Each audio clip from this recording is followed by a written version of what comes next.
Hello students, आज हम करेंगे क्वेश्चन नंबर 24। ये क्वेश्चन भी बेस्ड है ओवर सब्सक्रिप्शन पे। ठीक है। A company offers 10,000 shares of ₹10 each to the public. एक कंपनी 10,000 शेयर्स इशू करती है और एक शेयर का प्राइस रहता है ₹10।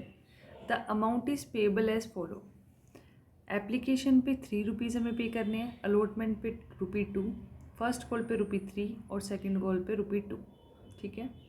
अब क्या होता है, applications are received for 15,000 shares, लेकिन हमें एप्लीकेशन जो रिसीव होती है वो होती है 15,000 शेयर्स पे। मैं यहाँ पे लिख देती हूँ अप्लाइड्स और इधर लिख देती हूँ मैं अलॉटेड। ठीक है। अब देखो, जो मेरे पास टोटल अप्लाइड शेयर है 15,000 और मैं अलॉट कितने कर सकती हूँ, मैक्सिमम 10,000 शेयर्स। अब इन्होंने बताया कि डायरेक्टर्स इस तरीके से अलॉटमेंट करेगा, no allotment to applicants for 3,000 shares. एक कैटेगरी है जिसमें 3,000 एप्लीकेंट्स हैं, उन्हें बिल्कुल भी अलॉटमेंट नहीं मिली, ज़ीरो अलॉटमेंट मिली है। ठीक है। अब 15,000 में से 3,000 माइनस करेंगे तो कितने शेयर्स बचेंगे, 12,000 शेयर्स। वही लिखा हुआ है, rest of the shares were allotted on pro rata basis. जो ये 12,000 शेयर्स बचे हैं इनको हमने प्रोराटा अलॉटमेंट दे दिया है, मतलब हमारे पास टोटल 10,000 शेयर्स ही है, वो हमने इन 12,000 एप्लीकेंट्स को दे दिए। मतलब ये हुआ कि जिन्होंने 12,000 शेयर्स के लिए अप्लाई किया था उन्हें 10,000 शेयर्स अलॉट हुए। ठीक है। तो हमें समझना ये है कि इस केस में 2,000 शेयर्स पे हमें एक्सेस एप्लीकेशन मनी मिली है और एप्लीकेशन मनी है ₹3। तो मतलब 6,000 मुझे अपना अलॉटमेंट में एडजस्ट करना है। ठीक है, ये बात समझ गए। उसके साथ साथ हमें कुछ केसेस दिए हुए हैं कि हमें सभी कॉल्स रिसीव हुई है एक्सेप्ट दीज 3 कॉल्स। ठीक है। अब वो हम देखते किसकी है। मोहन एक शेयर होल्डर है जिसके पास 100 शेयर्स है। ठीक है। कितने, 100। तो मोहन को 100 शेयर्स है और उसने क्या किया, paid the amount of 2 calls along with allotment money. उसने जब अलॉटमेंट मनी दी उसी टाइम पे अपनी दोनों कॉल्स भी दे दी। तो ये केस हो गया कॉल्स इन एडवांस का। ठीक है। फिर है सोहन। सोहन के पास 200 शेयर्स है, वो अपनी फर्स्ट और सेकंड कॉल दे ही नहीं पाया, तो ये केस हो गया हमारा कॉल इन एरियर का। ठीक है। रोहन जिसके पास 100 शेयर है वो अपनी सेकंड कॉल मनी नहीं दे पाया, तो ये भी कॉल इन एरियर का केस है। ठीक है। तो जब हम कॉल मनी या रिसीव करेंगे तब हमें इन चीज़ों का ध्यान रखना है। अब सबसे पहले मैं जो एंट्री करूँगी वो होगी मेरी एप्लीकेशन मनी रिसीव करने की। तो मैं यहाँ लिखूँगी बैंक अकाउंट डेबिट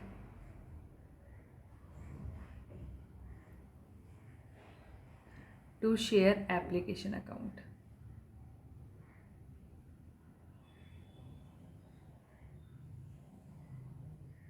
ठीक है। अब देखो, टोटल 15,000 शेयर्स के लिए लोगों ने अप्लाई किया था, उस पर ₹3 के हिसाब से मुझे एप्लीकेशन के टाइम पे 45,000 रुपीज़ मिले हैं। ठीक है। नरेशन आप इसके लिख देंगे, application money received on 15,000 shares at the rate of ₹3 each. ठीक है। अब मैं क्या करूँगी, ये जो शेयर एप्लीकेशन मनी है इसे एडजस्ट करने की एंट्री करूँगी। ठीक है। तो शेयर एप्लीकेशन अकाउंट डेबिट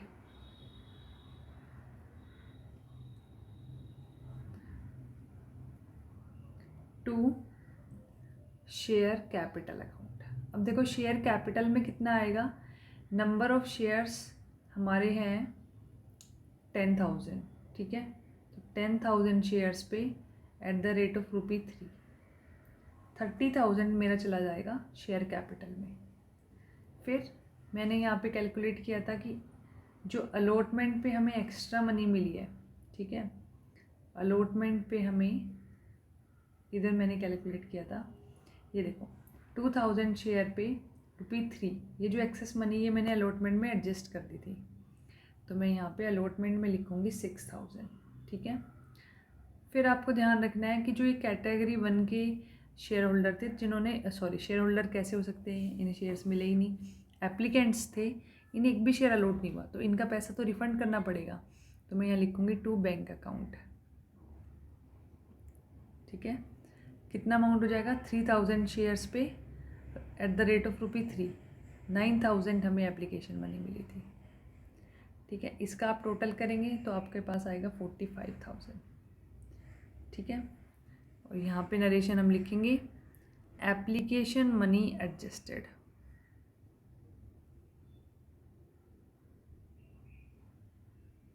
ठीक है। अब हम अपनी अलॉटमेंट को ड्यू करेंगे। अलॉटमेंट को ड्यू करने के लिए आपके पास जो एंट्री होती है वो होगी share allotment account debit to share capital account.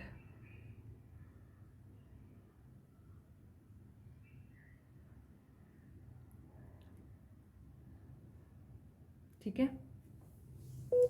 अब देखो अलॉटमेंट जो मुझे ड्यू करनी है वो करनी है 10,000 शेयर्स पे। ठीक है।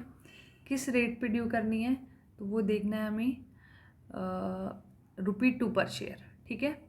तो 10,000 इंटू 2, 20,000 हम ड्यू करेंगे टोटल अलॉटमेंट पे।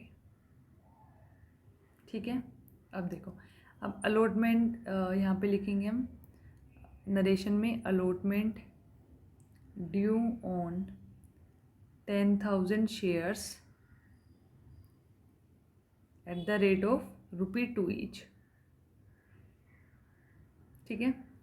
अब अलॉटमेंट को हम रिसीव करने के लिए एंट्री करेंगे, तो उस टाइम हमें देखनी है कुछ एडजस्टमेंट। ठीक है। देखो, एक तो हमें ये ध्यान रखना है कि ये जो 6000 जो हम एप्लीकेशन के टाइम पे एडजस्ट कर रहे थे उसका ध्यान रखना है। दूसरा, एक मोहन हमारा शेयर होल्डर है जिसके पास 100 शेयर्स है, वो अपनी दोनों कॉल्स, ठीक है, तो दोनों कॉल्स कितने अमाउंट की हुई, ये फर्स्ट कॉल है ₹3 की, सेकंड कॉल है ₹2 की, दोनों कॉल हो गई ₹5 की। कितने शेयर्स हैं, 100 शेयर, तो 5 इंटू 100, ₹500 वो एडवांस में पे कर देता है अलॉटमेंट के टाइम पे। तो ये जो ₹500 है वो हमें अभी रिसीव होने वाले हैं। ठीक है। तो मैं यहाँ पे लिखूँगी bank account debit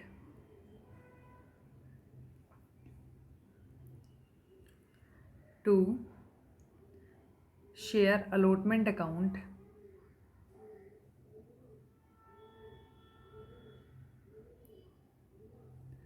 to calls in advance account. ठीक है। क्योंकि हमें कॉल्स एडवांस में रिसीव हो गई है तो उसे हम कॉल्स इन एडवांस अकाउंट में पुट कर देंगे। ठीक है।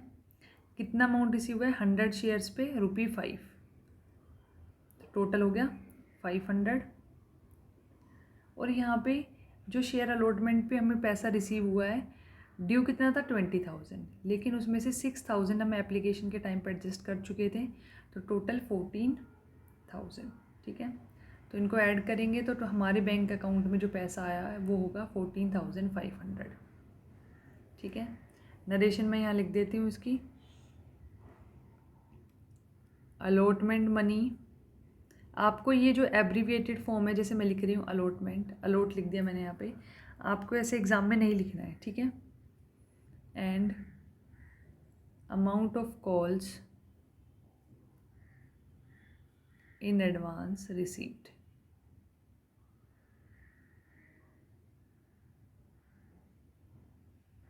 ठीक है। ठीक है। अब मैं एंट्री जो करूँगी वो होगी अपनी फर्स्ट कॉल को ड्यू करने की। ठीक है। तो मैं अपनी फर्स्ट कॉल ड्यू करती हूँ यहाँ पे, share first call account debit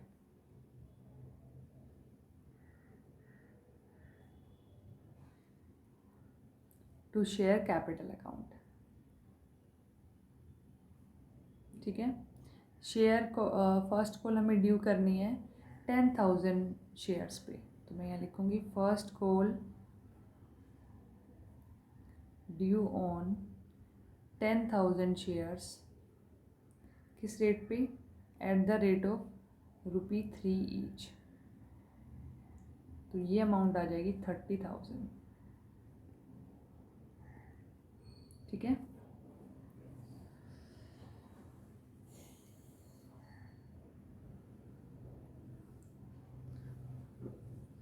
अब देखिए, हमें पहले एडजस्टमेंट देखनी है इससे रिलेटेड। एक तो ये है कि ये जो फर्स्ट कॉल है ये हमें एडवांस में रिसीव हो चुकी है, तो अब हम अपने बैंक अकाउंट को इस अमाउंट से डेबिट नहीं करेंगे। दूसरा, सोहन एक शेयर होल्डर है जिसने 200 शेयर्स पे फर्स्ट भी कॉल भी नहीं दी और सेकंड भी नहीं दिया। रोहन ने सेकंड नहीं दिया, तो इस केस में रोहन का तो अभी कोई वो नहीं है, सिर्फ सोहन को हमें कंसिडर करना है कि सोहन ने अपने 200 शेयर पे फर्स्ट कॉल हमें नहीं दी है। ठीक है। अब देखो यहाँ पे, तो जो कॉल हमें रिसीव नहीं हुई उसे हम कॉल्स इन एरियर्स अकाउंट में डालेंगे। तो मैं यहाँ पे लिखूँगी calls in arrears account debit. ठीक है। कितना अमाउंट से? 200 शेयर्स पे हमें फर्स्ट कॉल रिसीव नहीं हुई। फर्स्ट कॉल है ₹3। ठीक है। तो टोटल हमें 600 रुपीज़ रिसीव नहीं हुई। फिर हमें ध्यान रखना है कि अलॉटमेंट के टाइम पे हमें कॉल्स इन एडवांस रिसीव हुई थी, तो उसे भी यहीं पुट करेंगे, calls in advance account debit. कितने शेयर्स पे? 100 शेयर्स पे एट द रेट ऑफ 3। ठीक है। तो 300 रुपीज़ हम एडवांस में रिसीव कर चुके थे, बाकी जो बैलेंस है वो हमें भी मिल जाएगा। ठीक है। तो बैंक अकाउंट डेबिट कर देंगे यहाँ पे 29,100 रुपीज़ से। ठीक है। और इधर लिखेंगे to share first call account,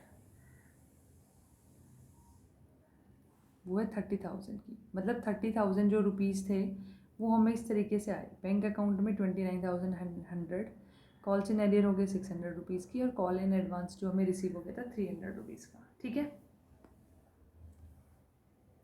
यहाँ पे हम लिख देंगे फर्स्ट कॉल मनी रिसीव्ड, कि हमें फर्स्ट कॉल रिसीव हो गई है except on 200 shares.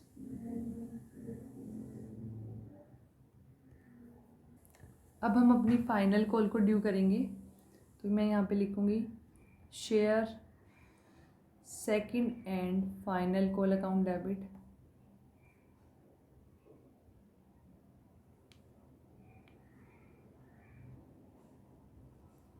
To share capital account.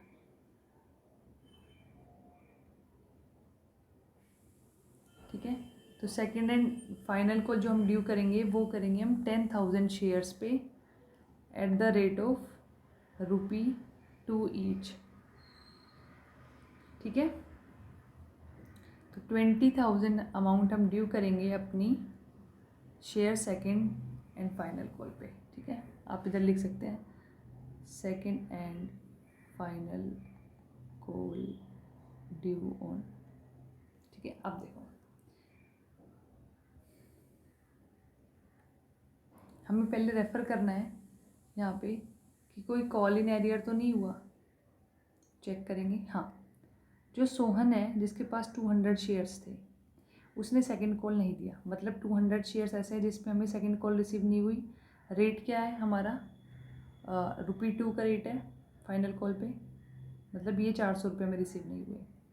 फिर रोहन है जिसके पास 100 शेयर है, उसने भी हमें सेकंड कॉल नहीं दी, तो रोहन के प्लस 100 इंटू 2, 200 रुपीज़ हमें रोहन के रिसीव नहीं हुए हैं। ठीक है। तो टोटल कितना हो गया? 400 प्लस 200 600, ये आएगा हमारा कॉल इन एरियर अकाउंट पे। ठीक है। फिर यहाँ पे देखो, मोहन है, उसने 100 शेयर पे दोनों कॉल पे कर दी थी, तो कॉल इन एडवांस में कितना आएगा? कॉल्स इन एडवांस में आएगा 100 शेयर्स पे ₹2, 200। ठीक है। बस ये हमें ध्यान रखना है। अब मैं यहाँ क्या करूँगी, कॉल्स इन एरियर्स अकाउंट को डेबिट करूँगी मैं।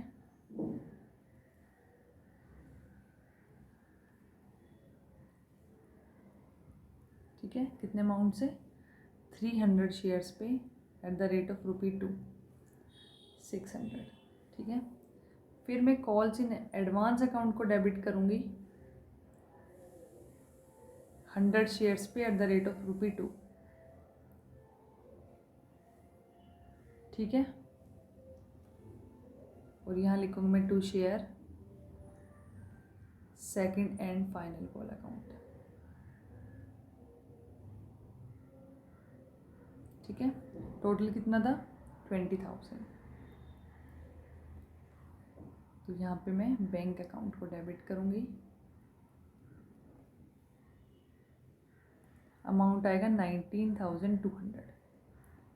19,200 हमें कैसे आया है वो हमें देखना है। टोटल शेयर्स थे हमारे 10,000, इस पे कॉल इन एरियर होगी 300 शेयर्स पे, मतलब इन पे पैसा नहीं आया। तो बाकी कितने पे आया 9,700 शेयर्स पे एट द रेट ऑफ ₹2 से मल्टीप्लाई करेंगे तो यहाँ पे आएगा 19,400।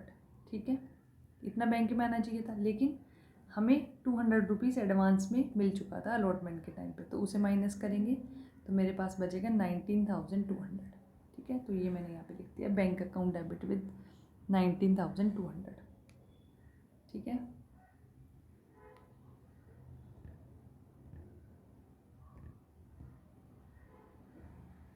अब इसकी नरेशन हम लिख देंगे यहाँ पे, second and final call money received except on 300 shares। ठीक है,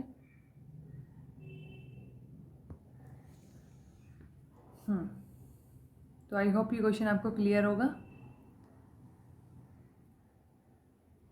थैंक यू सो मच।